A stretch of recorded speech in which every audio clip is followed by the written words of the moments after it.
Hey everybody, welcome back to Jake's Guitar Vids. Today I'm going to tell the story of Gibson's Norlin era. Over the last decade or so, guitars from this period have gained significant value. They were never cheap, but I remember a time when they were way less expensive and way less collectible, so I'm also going to talk about why they've increased in value. My history with Norlin era guitars stem back to 2002 when I got my first 84 Explorer. About a year later I upgraded to a Les Paul Custom. Back then, Norlin guitars were relatively affordable, even for a kid like myself. I remember about a week after I got it, I walked into another local store to buy some strings, and hanging on the wall was a mint condition, non-faded, 79 Silverburst going for a few $100s less than what I had just paid for. I couldn't believe it. I was pretty annoyed about it for a while, but that's just the way it goes when buying used guitars. Needless to say, I came to really appreciate mine over the years.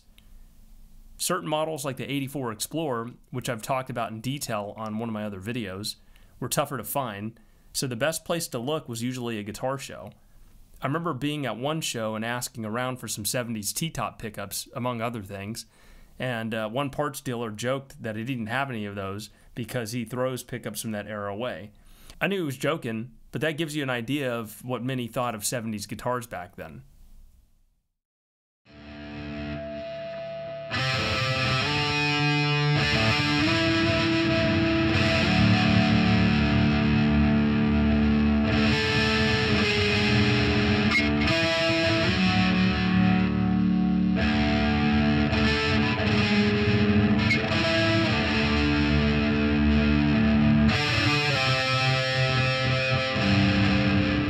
Over the years, I continued to play Norlin era guitars. There were many I tried that were just too heavy, they weren't set up properly, unplayable due to neglect, but just about every one that I owned was great. The only one that wasn't great was an 83 Les Paul Heritage Award, which I'll show in this video. I thought I could make it great, but it just weighed 1,000,000 pounds and it sounded like crap no matter what. That's the risk you get when buying a guitar online and based on looks. The Silverburst was one of the better Norlin era guitars I had. Despite being unaware of Adam Jones using one with Tool, I discovered it had a great mid-range tone going through a Mesa Boogie Rectifier. Another Norlin guitar I got later on was a 78 Wine Red Les Paul Standard. That was probably the best Norlin guitar I have had so far. I'm really not sure why I sold it. I played it on stage for years, and here's just a little clip of it going through a Marshall JCM 900.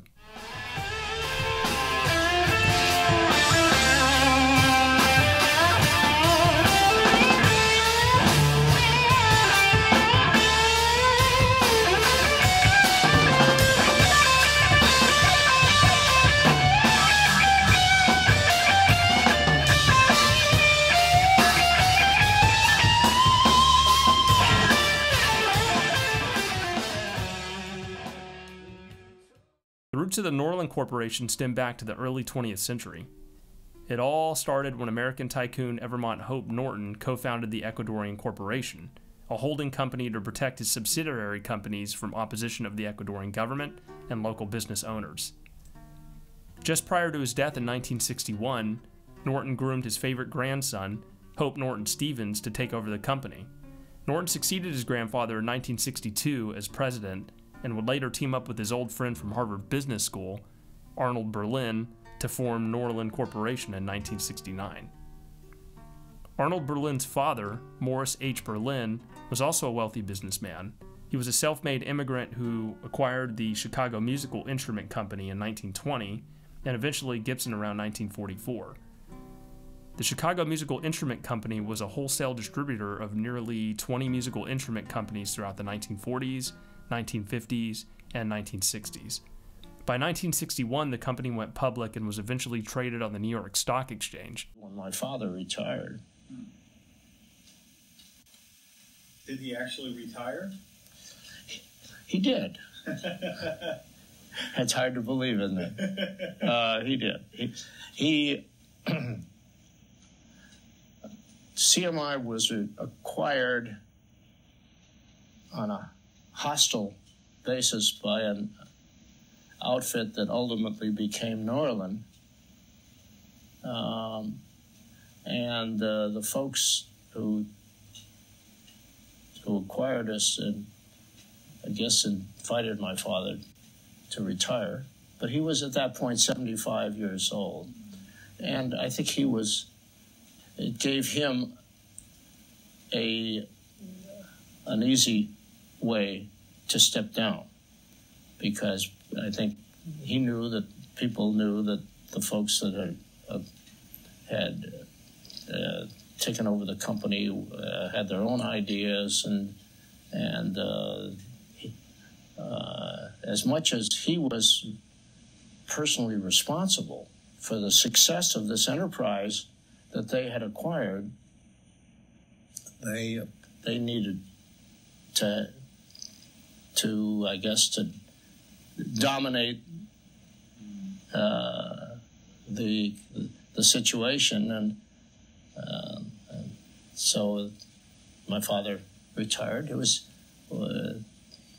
around. Well, used to come to conventions. He was encouraged by the new owners of the company to be there, and that was a good thing, because all those wonderful personal relationships were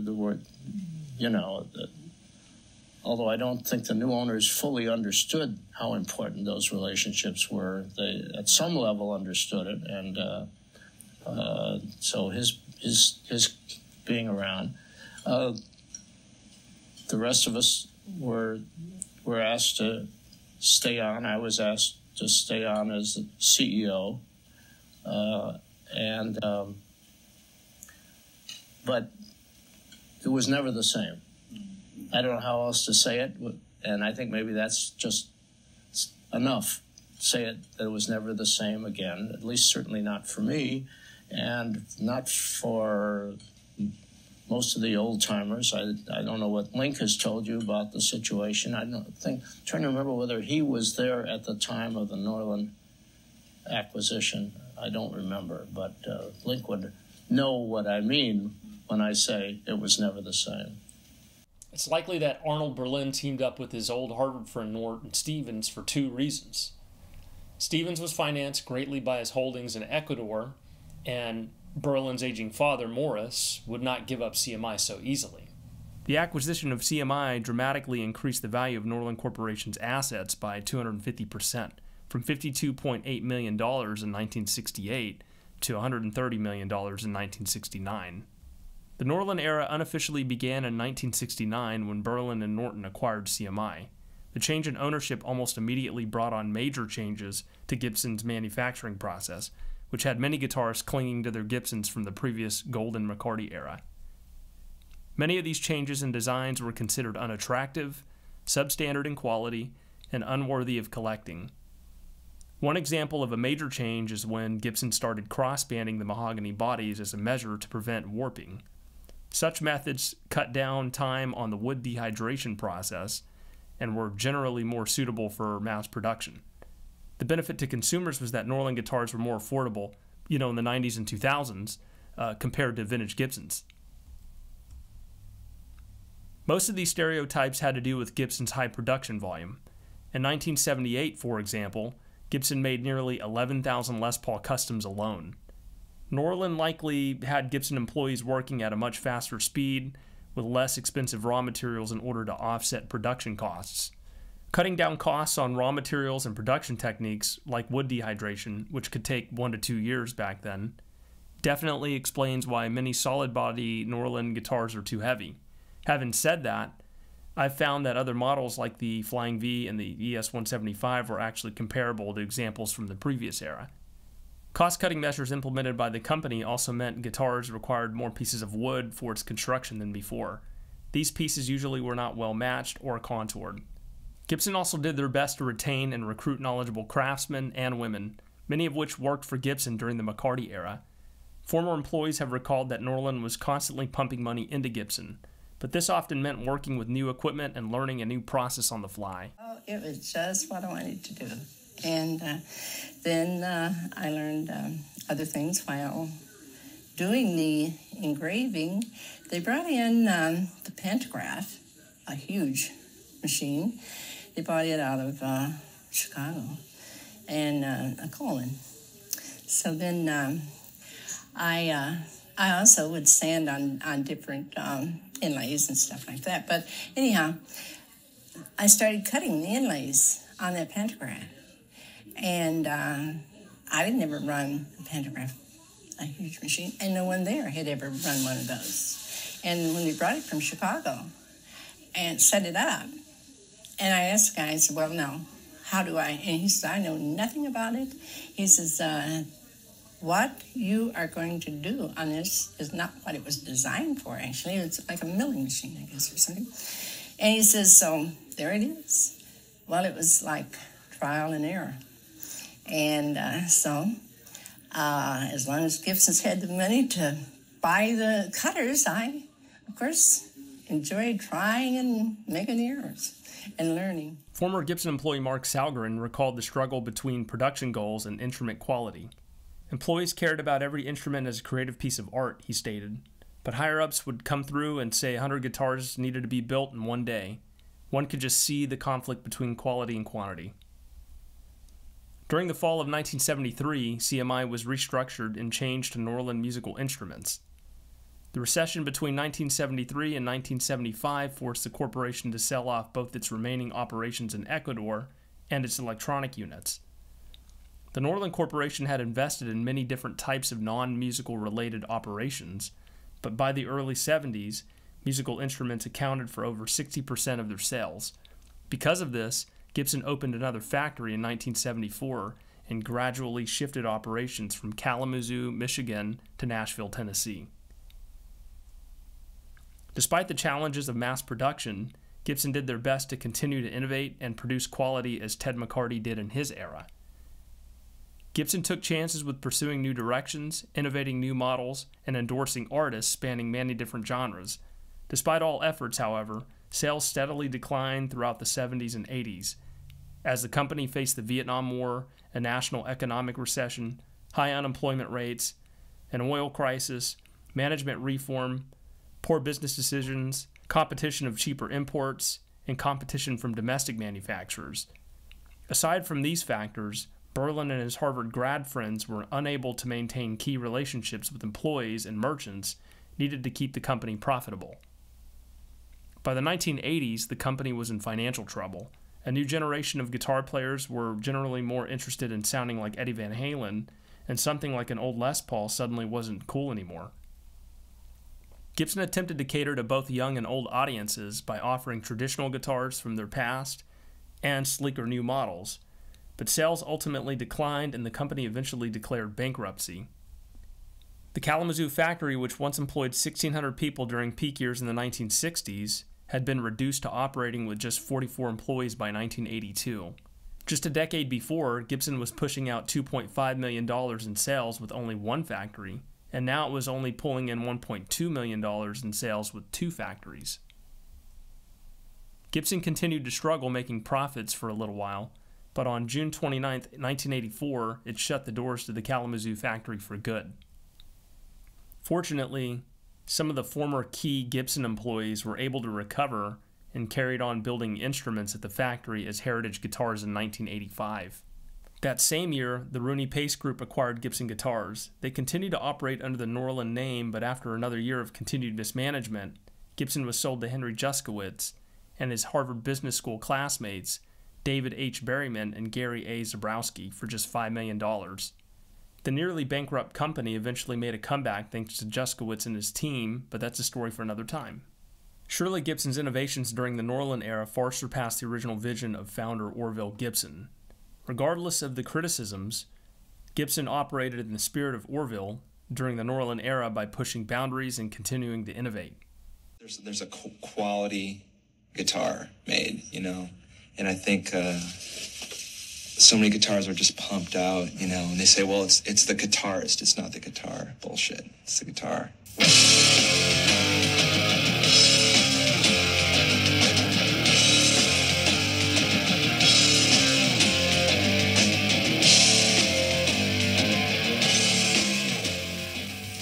How heavy it is. Yeah, it's beef, it's one piece of wood, it's just really thick.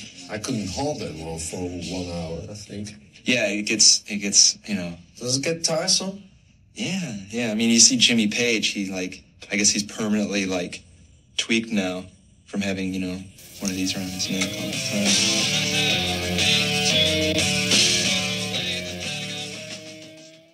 Despite all the ups and downs Gibson had during the 70s and 80s, many high-profile musicians spanning several generations helped solidify the legacy of Norlin Era Gibson guitars. Over these last few decades, they've gained an appreciation from notable players and influencers to include Gibson's current CEO. As of today, many of these instruments are considered high value. Like I mentioned earlier, I've had quite a few of these guitars during my time, but most of them were never properly put through their paces on a recording. So here are just a few samples of me doing just that.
I hope you guys have enjoyed this video of me talking about Norlin Era guitars. If you like stuff like this, please like and subscribe, as I'll put out more soon. Thank you.